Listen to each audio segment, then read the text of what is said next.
Un saludo a los amantes de la historia de Inglaterra, en especial a los que gustan de todo lo relacionado al periodo y dinastía de los Tudor. En este video les traigo un breve análisis y mi opinión sobre si el primer matrimonio de Catalina de Aragón fue o no consumado. Antes de continuar, quisiera enviar un saludo a las nuevas suscriptoras Cindy Paps y a Tania Castelo. Gracias a todos por seguir el canal. Y ahora, continuamos con la historia. En 2012, con el descubrimiento de los restos del rey Ricardo III en Leicester y el renovado debate sobre el último rey de York, gran parte de la dinastía Tudor es controvertida. Pero eso también hace que la familia que gobernó Inglaterra, Gales e Irlanda desde 1485 hasta 1603 sea bastante fascinante. Una de las preguntas más polémicas relacionadas a este periodo es precisamente la de si Arturo Tudor, hijo mayor de Enrique VII e Isabel de York, compartió cama con Catalina de Aragón como marido y mujer. La razón por la que esta cuestión profundamente personal se ha debatido durante 5 siglos es que el segundo marido de Catalina, quien fue el hermano menor de Arturo, Enrique VIII, basó su búsqueda de la anulación de su matrimonio con la española, en la dudosa legalidad del primer matrimonio de la misma princesa. Sabemos que las consecuencias de esa petición de anulación al Papa cambió el rumbo de la historia en las Islas Británicas y parte de Europa. Para 1527, el rey Enrique no tenía ningún hijo de su matrimonio de 18 años con Catalina y dijo que eso era porque había quebrantado la ley de Dios al casarse con la viuda de su hermano. De hecho, en el Levítico 18:16 se escribe que, si alguno toma la mujer de su hermano, es cosa inmunda, por lo que no tendrán hijos. El Papa Alejandro VI había otorgado una dispensa para el matrimonio de Enrique en 1509, pero más tarde el rey afirmó que no estaba bien hacerlo, y pidió al Papa Clemente VII que dictaminara que el matrimonio debía anularse, dejando a Enrique libre para tomar una segunda esposa. Por supuesto, este rey ya tenía una en mente, la joven Ana Bolena, una de las damas de honor de Catalina. Tenemos que entender que en esa época, si un matrimonio no se consuma, en otras palabras, si los esposos no tienen relaciones íntimas, el enlace no es legalmente vinculante. En algunas religiones, eso es motivo de anulación incluso hoy. Y eso es lo que dijo Catalina de Aragón, que su matrimonio de 4 meses con Arturo, de 15 años, no se había consumado. Siendo una mujer extremadamente piadosa, Catalina juró en el sacramento a un legado papal que eso nunca sucedió. Pero Enrique VIII afirmó lo contrario.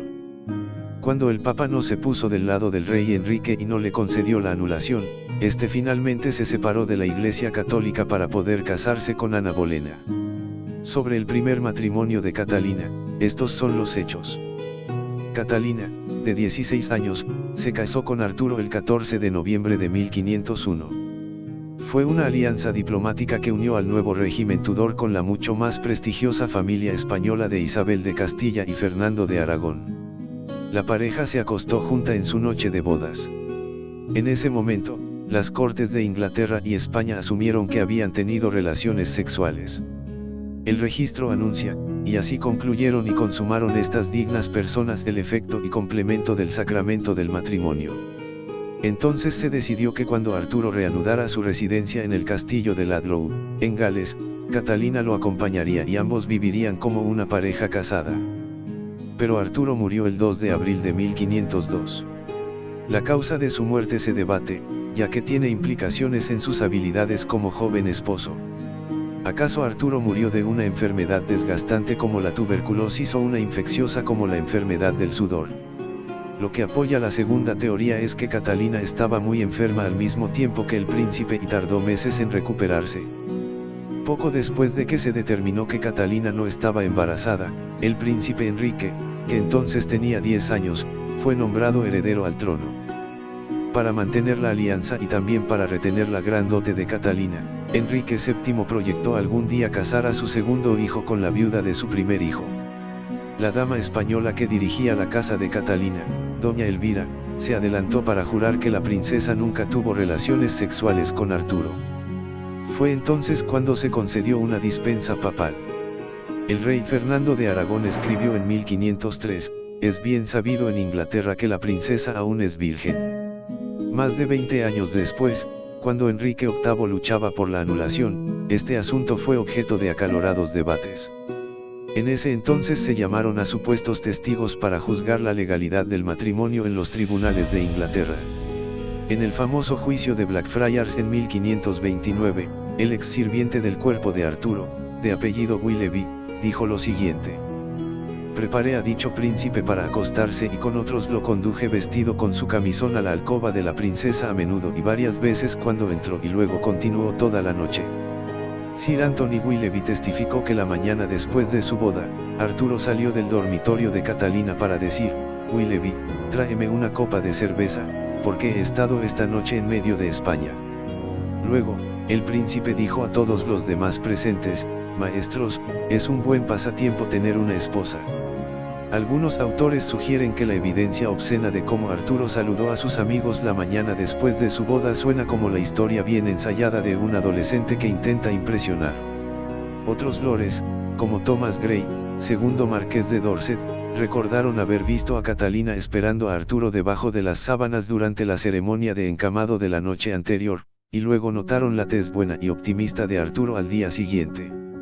Willoughby también creía que los novios se habían acostado juntos como marido y mujer en Ludlow, hasta que Arturo enfermó gravemente en la Pascua de 1502. Sir William Thomas, un novio de la cámara privada del príncipe, reveló cómo muchas veces había acompañado a Arturo a la habitación de Catalina, y lo recogió de nuevo por la mañana. Sin embargo, no todas las pruebas en el juicio de Blackfriars apoyaron el argumento de la consumación. Nicholas West, el obispo de Ely, testificó que la viuda Catalina le había dicho más de una vez que todavía era virgen. Además, ella pudo arrancarle a Enrique VIII una admisión de facto de que ella era virgen cuando se casó con él.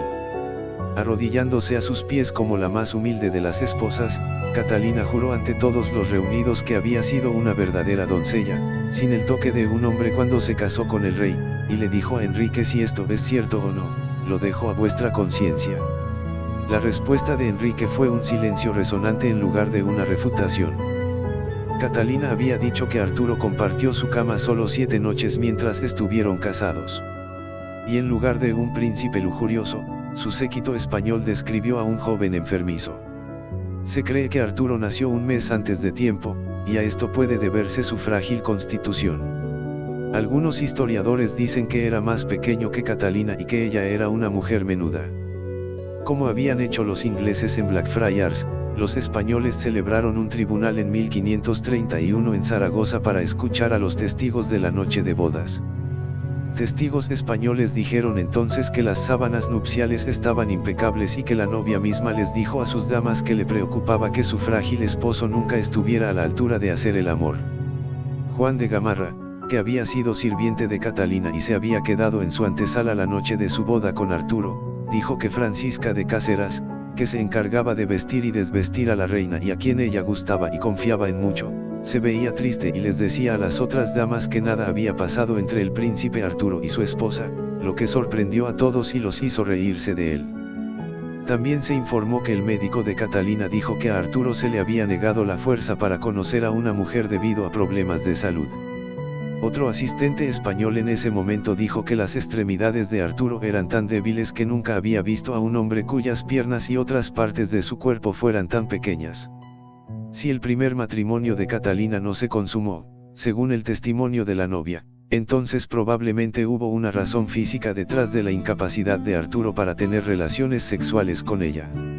7 años después de la muerte de Arturo, después de mucho debate sobre si enviar o no a Catalina de vuelta a España, o incluso si el recién viudo rey Enrique VII se casaría con ella, Catalina se casó con el hermano menor de Arturo, el príncipe Harry, que pronto sería conocido como el rey Enrique VIII. Aunque este fue en gran medida un matrimonio político en un esfuerzo por mantener su generosa dote en Inglaterra, muchos dicen que Enrique estaba realmente muy interesado en ella, y que incluso pudo haber estado enamorado de ella mientras era la esposa de Arturo. Cualesquiera que fueran las razones del matrimonio, los dos estuvieron casados durante unos 24 años y tuvieron un solo hijo vivo, una hija llamada María. En el momento en que Enrique VIII buscaba la anulación de su enlace con Catalina, él afirmó que había cometido un pecado al tomar a la viuda de su hermano y que creía que ella, de hecho, había consumado el matrimonio con Arturo, aunque ella lo negó con vehemencia. Por supuesto, sabemos cómo termina esta historia. Catalina finalmente es apartada en favor del nuevo amor de Enrique, Ana Bolena, pero como podemos ver, un detalle tan pequeño de consumación, uno que veríamos como un asunto privado, definitivamente no era privado ni pequeño en la corte Tudor.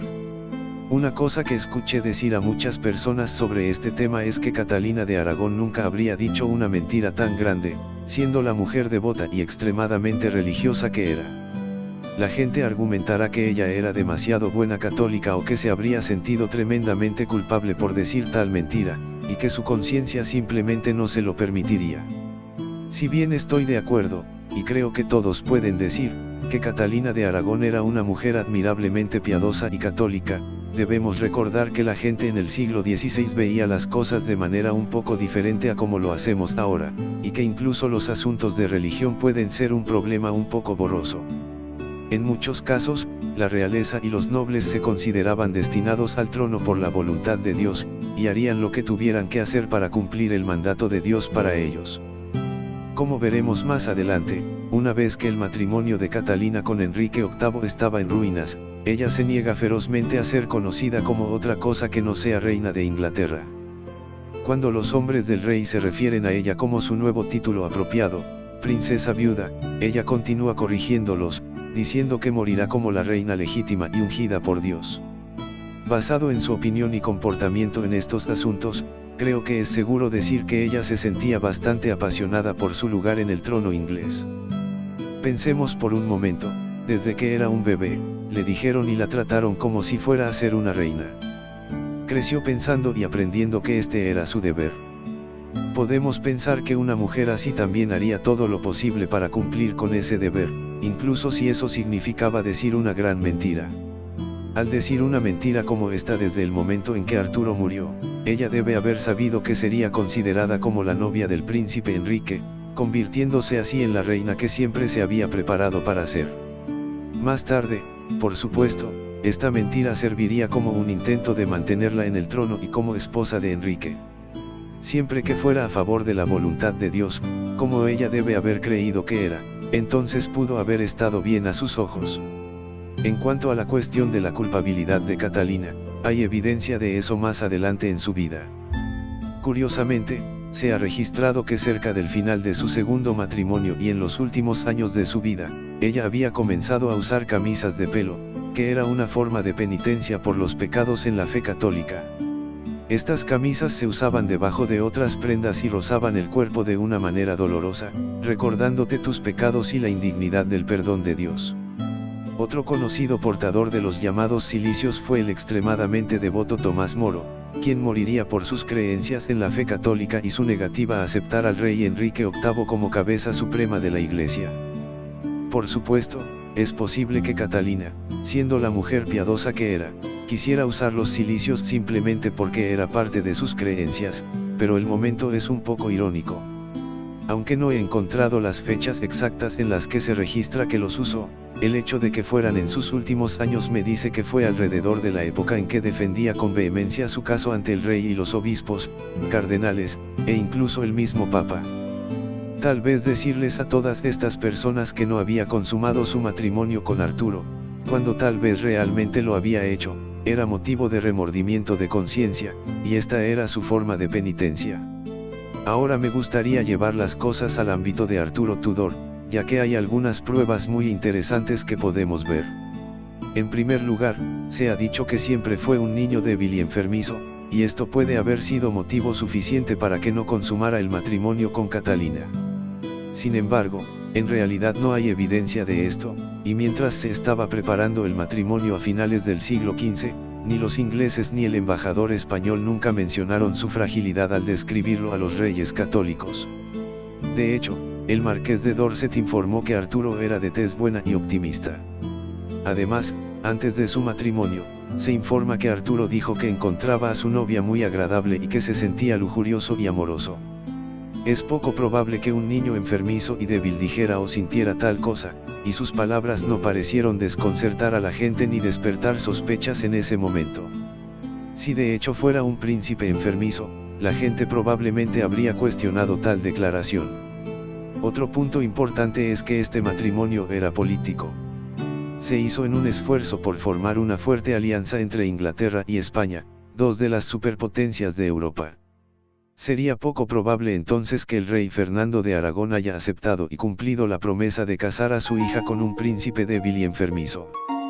Tal cosa sería muy poco probable, y considerando que el compromiso se prolongó durante toda la infancia de Catalina, habría habido mucho tiempo para que el rey y la reina de España cancelaran el acuerdo, buscando una pareja más saludable para su hija.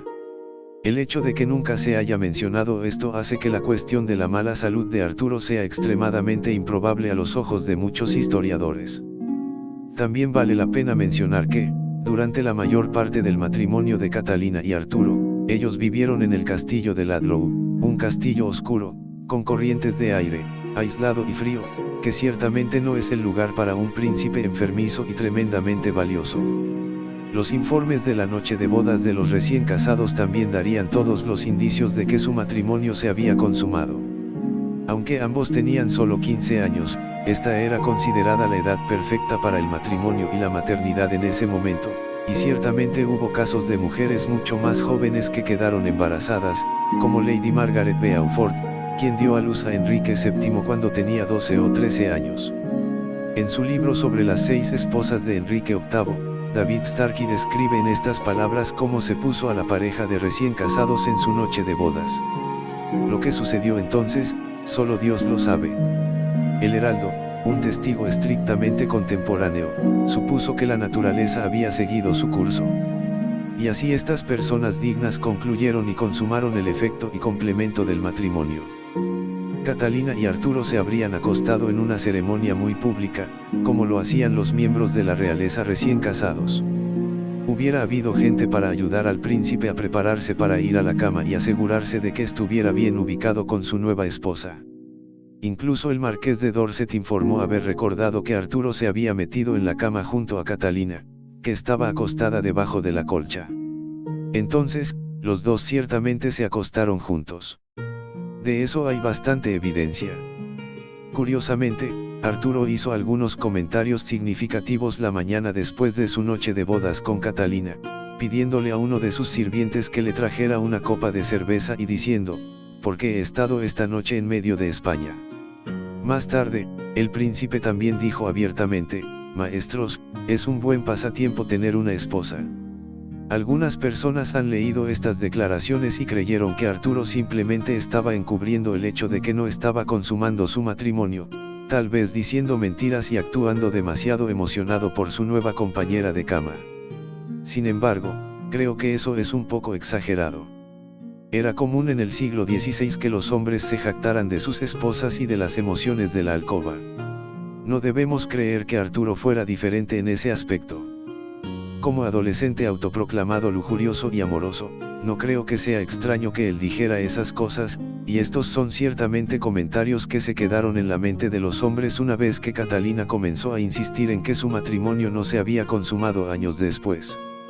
En general, es importante recordar las razones de un matrimonio político en la época de los Tudor. Dado que Arturo era un príncipe y Catalina una princesa, ambos tenían obligaciones con la corona de Inglaterra, es decir, crear un heredero al trono. Recuerde, en el momento en que se casaron, Arturo era el futuro rey, por lo que un heredero habría sido algo que todos en la corte, especialmente su abuela Margaret Beaufort, lo habrían estado presionando. Era muy común y deseable que una novia quedara embarazada muy pronto después de su matrimonio. Esto demostraba que ella era fértil y que el matrimonio sería un éxito. Con eso en mente, es muy probable que los novios se entregaran a la tarea enseguida. Esto era completamente normal y, a menos que hubiera algún impedimento que nunca se había registrado, no debería haber nada que los detuviera. Por supuesto, el hecho de que Catalina no quedara embarazada en esos 5 meses hace que algunas personas infieran que la pareja nunca lo había intentado. Sin embargo, como podemos ver en los últimos años de Catalina, ella no tuvo la mejor suerte de convertirse, y permanecer, embarazada, así que tal vez esto fue simplemente obra de la naturaleza. En cualquier caso, este habría sido un matrimonio real muy normal desde el principio, y Catalina y Arturo prácticamente habrían sido empujados a la cama juntos. Sin embargo, un dato que hace que algunos historiadores cuestionen todo es el de la dama de la princesa española, doña Elvira, quien insistió en que Catalina nunca había consumado el matrimonio. Curiosamente, Elvira y Catalina nunca fueron cercanas, y la primera incluso terminaría traicionando a su señora en otro asunto más adelante, pero nunca se retractaría de su insistencia de que Catalina no había consumado su matrimonio con Arturo. David Starkey dice lo siguiente en su libro. Ella, doña Elvira y todas las matronas de la casa de su señora jurarían, de su conocimiento personal, que la princesa era virgo intacta, y el examen por parte de personas calificadas lo demostraría. Si Elvira hubiera mentido, y si realmente se hubiera hecho un interrogatorio a Catalina, las consecuencias de tal mentira serían grandes, y la dama no habría podido volver a enfrentarse nunca más a la reina Isabel de Castilla. A menos que Catalina le hubiera mentido sobre la falta de consumación, sería poco probable que Elvira se hubiera arriesgado tanto por una princesa con la que ni siquiera se llevaba bien. En general, la evidencia dice mucho en mi opinión, aunque, por supuesto, nunca sabremos con certeza qué sucedió durante esos 5 cortos meses de matrimonio. Dado que prácticamente no quedan informes escritos de la felicidad conyugal de Catalina o Arturo, ni siquiera podemos estar seguros de sus sentimientos el uno por el otro. Todo lo que tenemos para partir es la especulación, y al analizar cuidadosamente las costumbres, tradiciones y formas de vida en la era Tudor, podemos hacer afirmaciones y conjeturas más informadas sobre lo que realmente sucedió. Si no lo nota por este video, creo absolutamente que Catalina y Arturo consumaron su matrimonio, pero en un esfuerzo por convertirse y seguir siendo la esposa del rey Enrique VIII y mantener a su hija María en la línea de sucesión, ella dijo la mentira para que su matrimonio siguiera siendo considerado como válido. Por supuesto, podría estar completamente equivocado acerca de todo esto. Pero esa es la parte divertida de no estar seguro. He disfrutado mucho investigando, leyendo y contemplando este tema, y espero que algunas de las cosas que he dicho les llamen la atención a los seguidores y visitantes del canal y que tengan otra opinión o concuerden con mi criterio me lo hagan saber en la cajita de comentarios. Así continuaré aprendiendo y debatiendo con todos un poco más sobre una de las mayores controversias de la dinastía Tudor.